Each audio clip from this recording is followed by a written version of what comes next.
What I find very unique about the old schools, one of which is the Alliance High School, is the fact that when people are even in the Senate, where I was, Ochilo Yako here, James Orengo, my friend, Professor Anyang Nyong'o, and all of us who were there, including Amos Wako, all of them, and I don't know why they choose the opposition side, but that's a story for another day.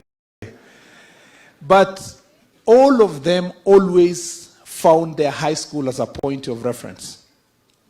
Meaning, Your Excellency, if we want to create an intervention in terms of leadership, values for this country, what Pastor Dorcas, Her Excellency, is doing by investing in young men is what we should do as a government. And it must be that we must use our schools to become the center of building men and women who can have values to lead this country for the next 200 years. We are spending a lot of time, Your Excellency, talking to people who are throwing stones in the streets. Their time is so short. The people we should speak to are these young people. Because when we invest in them, we are able to salvage our country. And Nelson Mandela said something very unique, very profound, that no one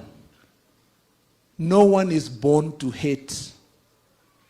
No one is born to hate another person because of race, because of tribe, because of region, because of all that. All these things can be learned. And because you can learn to hate, we can as well teach people to love. And I think if we must build a country, a society that doesn't have tribalism, that has national unity, that people will contribute, whether they are in this party or the other party, these are the people we need to invest in.